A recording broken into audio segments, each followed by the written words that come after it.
Welcome to the Whiskey Hideaway. My name's Steve, and with me here is Ty, back again. And Ty has brought some cool stuff today. And this is part one of two videos that we're doing today. So stay tuned for the second one. But today, tell us what we're looking at today, Ty. So I've actually got two gifts with me, which is super awesome. I didn't spend a dime. So this is a Bunnahabhain Islay. It's a 12-year-old Scotch, and the notes on it, it is a sherry, bourbon, and whiskey. I'm assuming probably Islay, Irish or Scotch whiskey barrels, along with the bourbon and the sherry. Okay. And that's the finish. And then it says it's got fruit, nuts, and smoke. An Islay Scotch with smoke. Weird. Well, so you'll get it once you taste it. Okay. It's a little bit weird. It's not like your standard Islay smoke where it's just like heavy, nasty peat. Like it's not Band-Aids and iodine. Okay. So we're going to take a journey beyond Lafroig and Ardbeg at this point to something different. All right. So I mean. And what's the proof on this? This one is 46.3%. Okay. So let's get into it. What do you say? Yep. You say it's 12 years.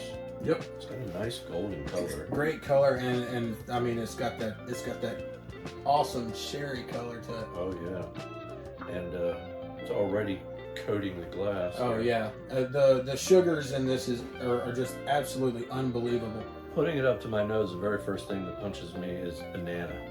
I'm smelling banana right off the bat. I see. Okay, yeah, no, I see what you're talking about. That may be some of those toasted sherry sugars you're getting. Could be. I can't imagine that you get rum flavors off of an Islay, but no, there's some very similar flavors that you're going to get from all those toasted sugars for sure. Vanilla wafer, toffee. Yeah. Give it a go. Yeah. Cheers.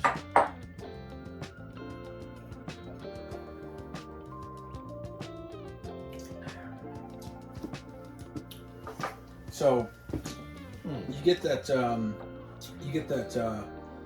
Islay heavy, funky, but it's almost like a space side where you got like the light floral, fruity flavors and stuff.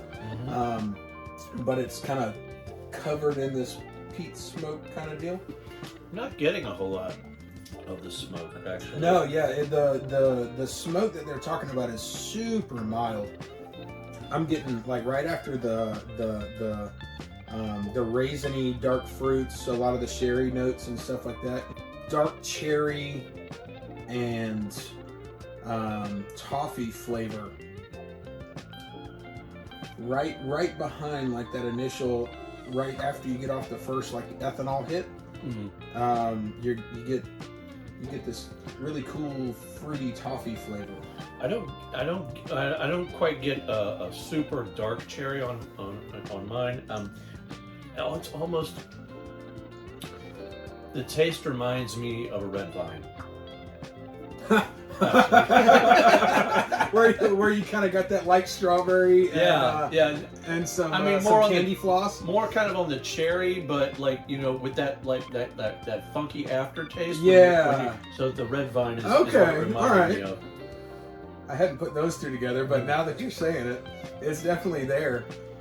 And then there's that ultra smoothness on the top of the tongue, because on the back of the tongue you get it's all velvet until it gets right to the back of your throat. And I think that sherry that you're talking about, it's got a lot of wood tannins attached to that. Oh, flavor. Absolutely, yeah, and that may be from the bourbon and the whiskey cask too. That's true. Being that it's a Scotch. It's possible that they're using first run or second run, and we don't really know what kind of barrels they were using, other than sherry, because they named that one. But the rest of it's just bourbon and whiskey. So I'm wondering if maybe we're getting some of the oak tannins off of that American oak. Well, for this one is 46.3%, and that's actually a little higher than what I normally Scotches run.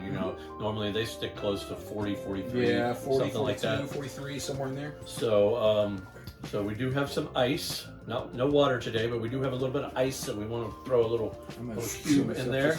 Just a touch. Everybody out there in whiskey land, don't shake your whiskey, don't stir it up like that. You're messing it up. Guess what? I don't care. Go ahead. I'll do what I want. It's my whiskey. There you go. So right off the nose, it cracks everything open. It gets that that heavy ethanol down, obviously. Yeah. But it brings out the floral notes. It brings out those lighter notes, which is really nice.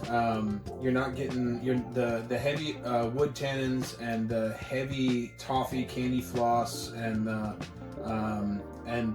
really dark, heavy, what I would consider a stone fruit flavor.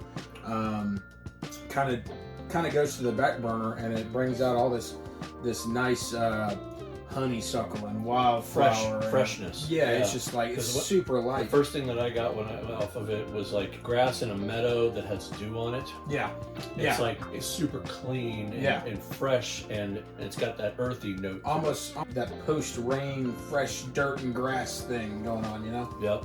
Well, I gotta say, I am a fan. But then again, I'm a fan of every Islay Scotch I've ever come in contact with.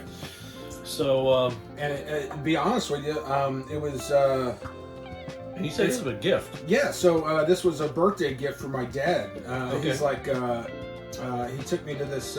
This year? Yeah. He took me to a North Georgia liquor store, and they're not an ABC state. Right. So it was a huge liquor store with all kinds of oddball stuff in there, and they had one bottle of this tucked in a back corner of the Islay shelf, and I said, that one. Because I'd never seen a bottle of this in the wild before. I've heard of the brand. Yeah. But I've never seen one myself either, at least not around here. It's a super oddball find from what I've seen kind of in the wild. On the secondary market, you might be able to find some pretty easy, but for us around here, you'd be hard pressed to find that bottle. So that's why I picked it up. Cool. Well, if you guys come across this bottle in the wild, by all means, give it a try. Now we're lovers of Scotch, whiskey, and bourbon. Not everybody is. But if you are a lover of Scotch, especially Islay Scotches, and that takes sort of a... It's an acquired taste. Exactly. A lot of folks, if they are going the Scotch route, they're sticking to something like, Highlands or something like that. Yeah, maybe a Speyside. Right, I like Speysides as well. But this is where the most flavor comes in my opinion. Oh, absolutely. And you never know, because especially brands like Ardbeg, the vast amounts of different variations of their product that they put out, it's ridiculous. And it would be interesting to find something else on this. It's a small batch distilled, 12-year-old. Definitely an awesome Scotch. So on this last little sip, after we added the ice cube, and it's sort of watered itself down a little bit, it is tasting like milk chocolate on the finish. Yeah, absolutely. It's got this really nifty. So after you drink the chocolate milk and you're done, you set the glass down, and 2 minutes later you're like, it's still there. Yeah. It's like the Nestle's Quick chocolate milk, where it kind of settles after a while. Absolutely. And you just take a sip off the top, and it's not as chocolatey.